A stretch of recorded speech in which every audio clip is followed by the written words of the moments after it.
Bonjour, ravi de vous retrouver. Alors, c'est bientôt l'automne et c'est aussi la saison de la récolte des fruits. Et avec des fruits, qu'est-ce qu'on fait? On les croque ou on en fait du jus.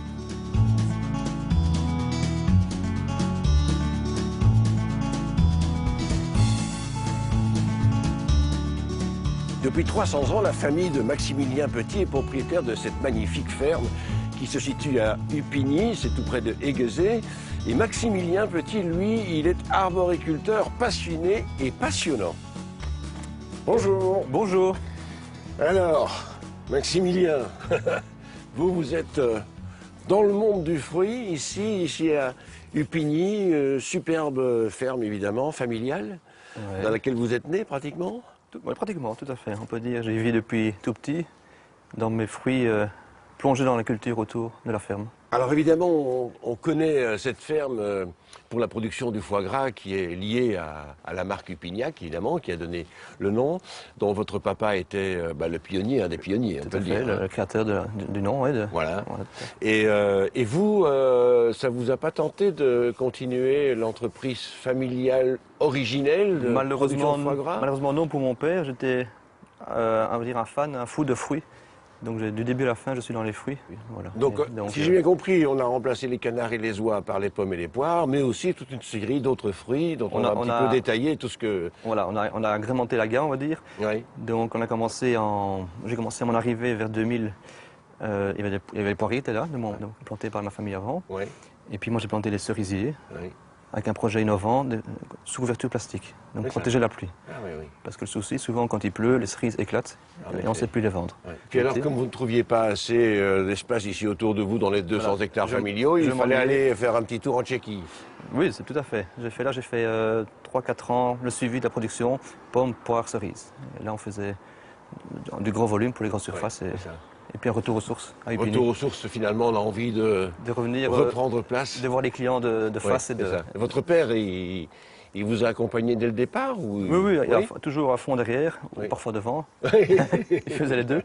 Et non, c'est gai, c'est en famille et on avance en famille. Alors, on va voir qu'il y a beaucoup de projets en perspective, en tout cas. Oui, c'est ça. Des choses qui se sont pas mal additionnées au cours des dernières années. Tout à fait. Voilà. On va détailler ça un petit peu dans le reste de l'émission. Ouais. En attendant, je propose de faire connaissance avec notre nouveau ministre de l'Agriculture, que beaucoup d'agriculteurs connaissent bien, qu'on connaît peut-être un petit peu moins bien en grand public, mais qui va bien faire parler de lui. Vous l'avez rencontré, René Colin? Oui, il y a quelques jours, donc lors de l'annonce d'une aide pour les agriculteurs suite à l'embargo russe. Oui, parce qu'il débarque aussi déjà avec un dossier assez chaud, Voilà, qui est effectivement l'embargo russe et tout ce que cela... Bon, on va l'entendre évoquer ça, mais aussi son plaisir du monde agricole. Nous l'avons rencontré dans une ferme dans la région de Marche. René Colin avec Véronique Darimont.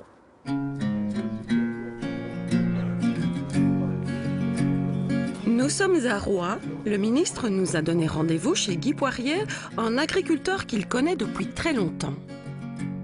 Je suis un vrai luxembourgeois. Je suis né dans un village de 80 habitants, à Fizennes, dans la commune des Rezés, d'un père qui était facteur des postes et d'une mère qui était agricultrice. Donc j'ai toujours passé mes vacances à travailler à la ferme, chez moi et chez des amis. Et j'ai toujours été proche des agriculteurs, de leur passion pour la nature, convaincu aussi que c'est un métier formidable, mais tellement difficile, tellement contraignant. Ce qui évidemment m'inquiète très fort dans le domaine agricole, c'est aussi le taux d'endettement. C'est clair qu'on a une agriculture qui est fort capitalisée, donc il faut investir énormément dans le domaine agricole. Et je pense qu'il y a quelques années, on a peut-être trop encouragé à des investissements trop importants. Donc je ne dis pas qu'il faut revenir en arrière, mais il faut en tout cas privilégier une agriculture de type familial, une agriculture à visage et à taille humain, mais avec d'abord la volonté que l'agriculteur soit un entrepreneur, qui soit reconnu comme tel et qu'il puisse avoir un revenu de son travail. C'est le premier objectif d'ailleurs du gouvernement wallon, c'est inscrit dans la déclaration de politique régionale, c'est de donner un revenu décent aux agriculteurs. Non loin de là, de l'autre côté de Marche, Anne Wallin et Viviane Mayen ont misé sur la vente directe. Ce sont des agricultrices qui innovent. Donc elles se sont diversifiées, elles ont commencé à faire du fromage il y a quelques années, avec tout de suite beaucoup de succès. C'est vrai que vous avez tout de suite fidélisé une clientèle. Oui. C'est la preuve que la Wallonie, c'est aussi le pays du fromage. Et ce qui est remarquable, c'est toujours cette volonté de venir avec de nouveaux produits, de présenter de nouvelles choses. Et puis maintenant, c'est des championnes, puisque voilà, le Harzé d'Or avec une tome qui est remarquable. Oui, vous l'aimez? Oui. Et c'est pas une formule parce que j'adore le fromage. Preuve s'il en est que les consommateurs privilégient de plus en plus les produits locaux. Et je crois que la crise des fruits, les poires et les pommes, c'est un bel exemple qui montre que le consommateur, il n'est pas insensible à ce qui se passe. Il peut être à côté d'un secteur lorsqu'on lui explique quelle est l'importance du secteur pour toute l'économie et lorsqu'on lui fait mesurer aussi quelle est la réalité du métier d'agriculteur ou de producteur wallon. Mais il faut bien entendu qu'on fasse des efforts d'identification et puis que derrière tout cela, il y ait aussi la reconnaissance de l'excellence de nos produits. Moi, je suis très fier de nos produits. On a une région qui est formidable, qui mise sur le bien-être environnemental, qui mise sur la qualité, sur aussi une agriculture à taille humaine. Et donc, il faut le faire valoir, il faut le faire savoir. Et le consommateur, il est prêt à entendre ce message et il est prêt à agir surtout. Quand j'étais gosse, je terminais toujours par la côte de porc ou par le steak, parce que c'est ça que je préfère. J'adore la viande. Et mais dans les fromages, c'est pareil. Je trouve que leur chaours, c'est exceptionnel. Et donc, je termine par le chaours. Voilà. On garde ses réflexes d'enfant, finalement. Voilà, on retrouve Maximilien sur cette heure. On va dire Max? Oui, tout à fait. Ça gagne du temps. Encore plus simple. Voilà. Alors, nous sommes ici au bord d'une haie plantée en bordure d'une route. C'est pas anodin, ça? Non, c'est voulu. C'est une haie de plantes indigènes qui sert de refuge pour les insectes et pour les oiseaux. Oui. Pour limiter les traitements. Donc, on en lutte intégrée. Oui, donc, c'est ça. Pour tous nos petits fruits. Et c'est ainsi qu'on limite les traitements. À propos des petits fruits... Les framboises. Voilà. On nous appelle, hein? Tout à fait. Ah, elles sont belles, les framboises, hein? Elles ne demandent qu'à être cueillies, là. Voilà, on va les cueillir dans les jours qui viennent pour faire du jus. C'est tard, quand même, dans la saison. C'est tardif, mais nous, on voulait du jus plein d'arômes, bien mûr, oui. bien sucré, pour faire un jus de qualité à mélanger. Alors, dans la répartition de ce que vous aviez planté successivement au cours des années, vous avez commencé par On a quoi? commencé par la cerise, oui. Et puis on a planté la fraise, la rhubarbe, des abricots, des prunes, des myrtilles beaucoup maintenant. On a plus d'un hectare de myrtilles. Et on peut les consommer aussi comme ça. On les vend en frais ici, donc en bord de route, que le jour même, vendu le jour même. C'est la qualité de... Oui, c'est ça. Et puis alors, il y a les pommes. Et puis il y a les pommes, aussi, pour faire du jus bien sûr, et pour vendre aussi au chalet. Bon, allez, on va voir les pommes. Alors Max, ici, les pommes, ça c'est un petit peu le produit qui a fait connaître... Le produit phare, tout à fait. À base de ça, on fait du jus, plein de jus différents, grâce à l'assemblage de variétés qu'on propose ici. Quand vous dites plein de jus différents, c'est des variétés différentes de pommes?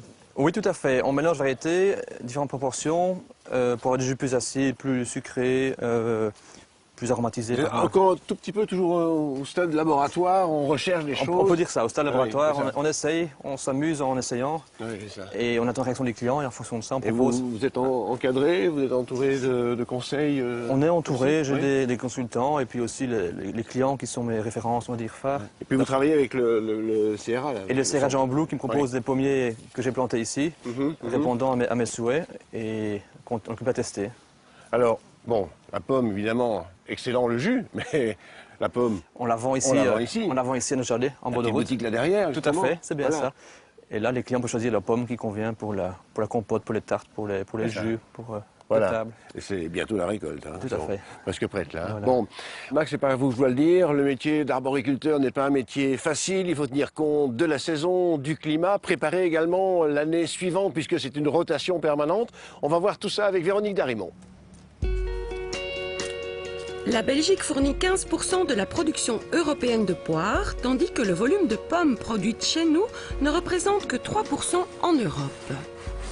En Belgique, en Hollande, on fait une poire d'excellente qualité au niveau conférence. Et de nouveaux marchés s'étaient ouverts, entre autres sur la Russie, avec un potentiel énorme en termes de possibilités d'exportation. Et donc, depuis 10 ans, on a replanté beaucoup de poiriers. Alors, en pommes, on consomme à peu près les 2 tiers en Belgique. Le tiers restant étant vers les pays limitrophes, la France, l'Allemagne.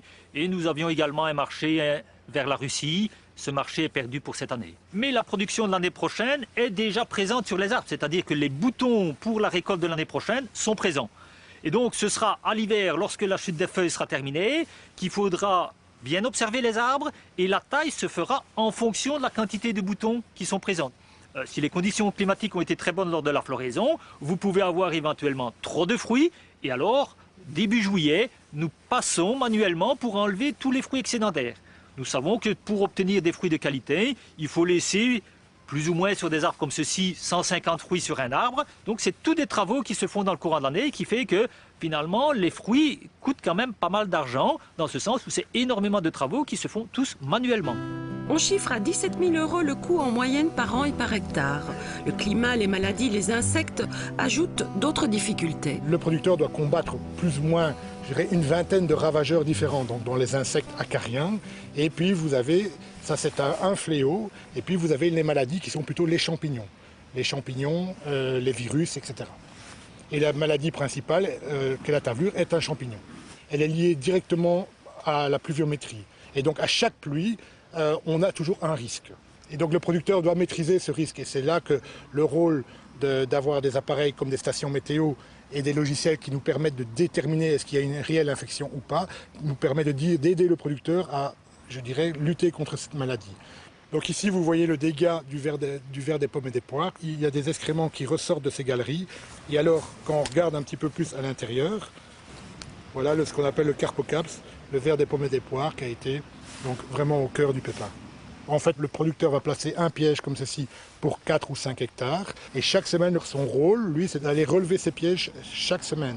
En fonction du nombre de papillons capturés, on dira qu'il y a un risque économique ou pas, et on décidera d'une intervention ou non.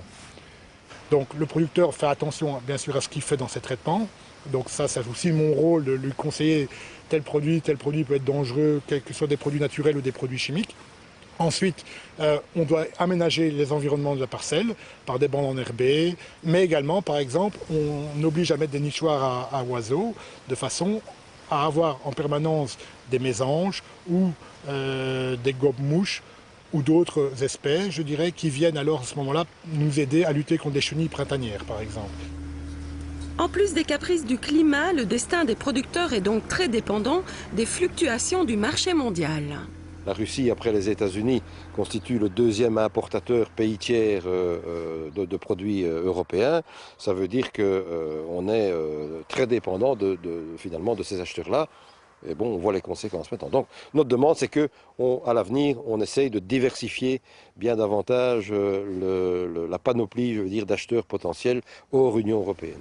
Et le gros problème, c'est que chez nos producteurs agricoles et horticoles, en tout cas en Wallonie, en Belgique, mais je crois dans l'ensemble de l'Europe, c'est que les trésoreries sont toujours aussi, à la limite, parce qu'on a énormément d'investissements, on a affaire à une concurrence au niveau mondial effrénée, on a des coûts de production qui sont relativement importants dans la vieille Europe par rapport sans doute aux autres régions productrices d'agroalimentaire dans le monde. Et donc c'est vrai qu'on est un secteur très fragile de ce point de vue-là. Si on essaye de convaincre le consommateur de se tourner davantage vers nos produits, c'est plutôt dans le cadre du circuit court, mais circuit court qui est en fait des produits qu'on va trouver dans nos petites, moyennes et grandes surfaces. C'est à ce niveau-là surtout qu'il faut justement essayer de jouer le jeu davantage et de ne pas brader les prix. Donc là, on a un engagement de la part de nos partenaires de la grande distribution et du détail également.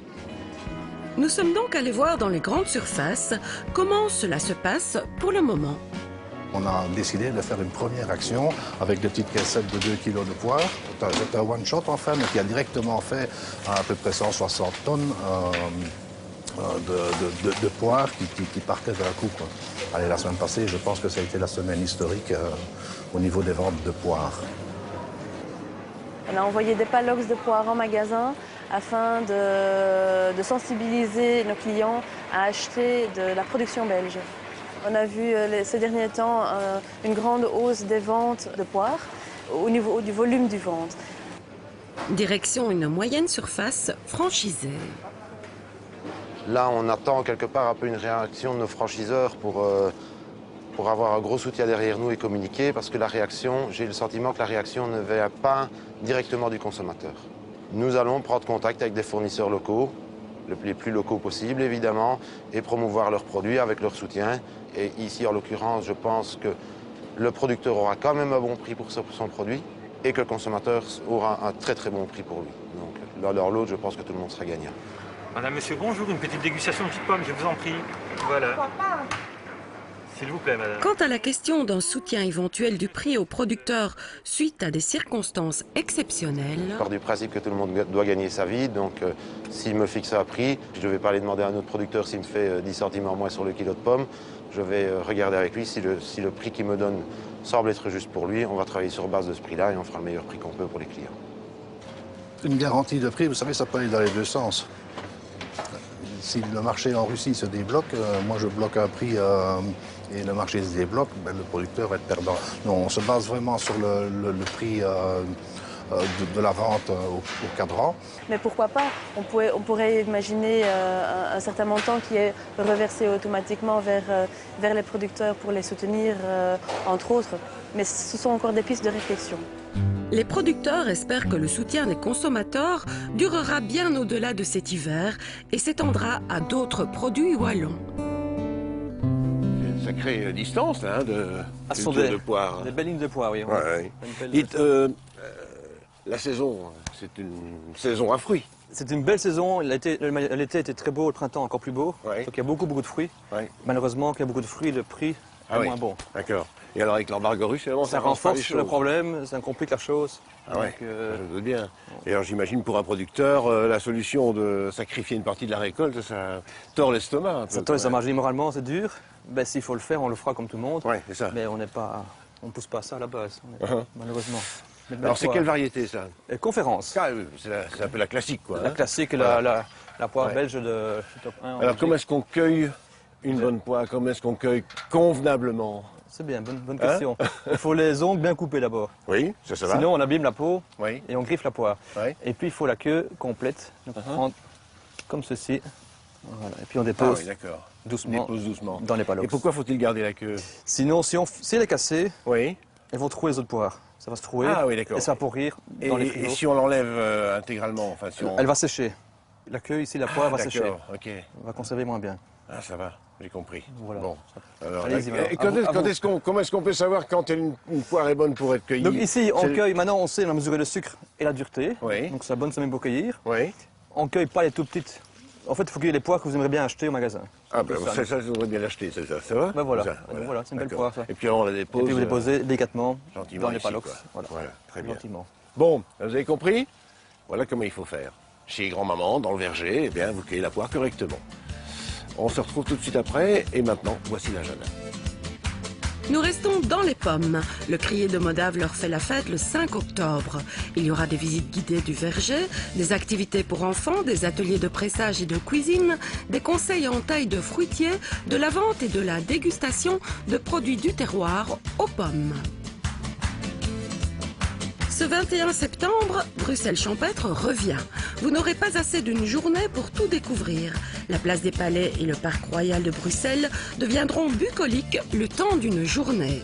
Vous trouverez des stands institutionnels et des associations qui vous parleront d'environnement, d'agriculture, de solidarité et de santé. La PAC-W soutient les collectivités wallonnes désireuses de mettre du local au menu de leur cantine. Avis aux candidats, les projets doivent être déposés pour le 24 octobre. Les sélectionnés seront subventionnés pour un montant maximum de 10 000 € par projet et par institution. Envie de revoir nos émissions? Rendez-vous sur la page La Clé des Champs du site de la RTBF.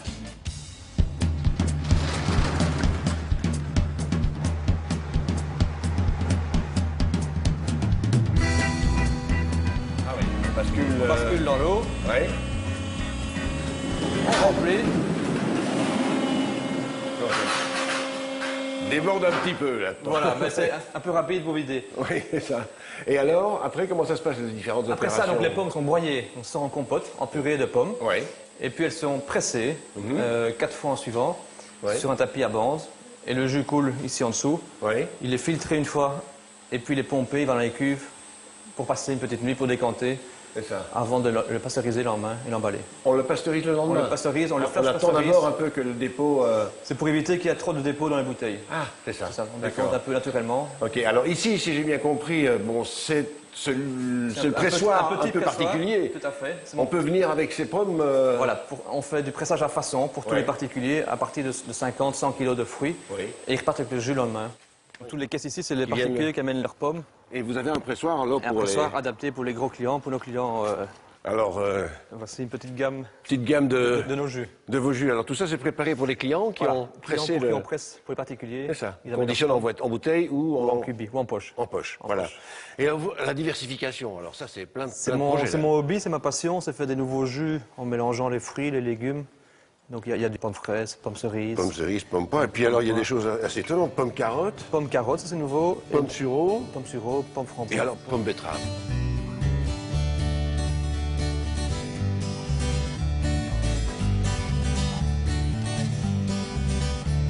La boucle est bouclée, hein, pommes, poires, c'est un bel assortiment. Mais alors, moi, ce qui m'étonne quand même, c'est l'ensemble de tout ce que vous faites comme déclinaison, hein, et en particulier le pomme betterave. Là, c'est vraiment Eh bien, surprenant. goûtez-le, c'est un très bon C'est jus. ça Oui, tout à fait. C'est très beau, Une belle en petite plus, couleur à servir, laisser un petit peu errer, Ouais. que l'odeur de la terre. Ça se conserve combien de temps, un jus comme ça? Donc 1 an avant verture Oui. et en bouteille 4-5 jours après verture Ah oui, c'est et en ça. poche 6 semaines. après Ah oui, verture. carrément. Ouais, ça, c'est l'avantage Ah des oui, poches. oui, oui.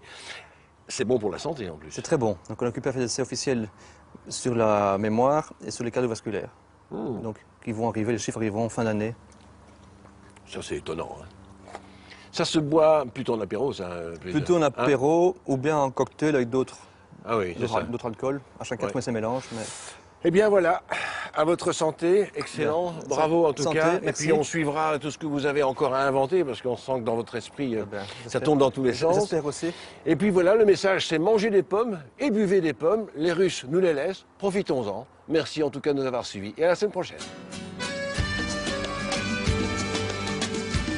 Et alors c'est bon pour la santé, rappelons-le. C'est- Notamment pour certaines maladies. Tout à fait, l'Occupe fait des essais maintenant officiels et sur... Ah ben ça, tu y avais droit. Je sais toujours plus. C'est Bien reçu, la alors. mémoire cognitive, oui. Pour la mémoire. Voilà. Pour la mémoire. C'est vrai.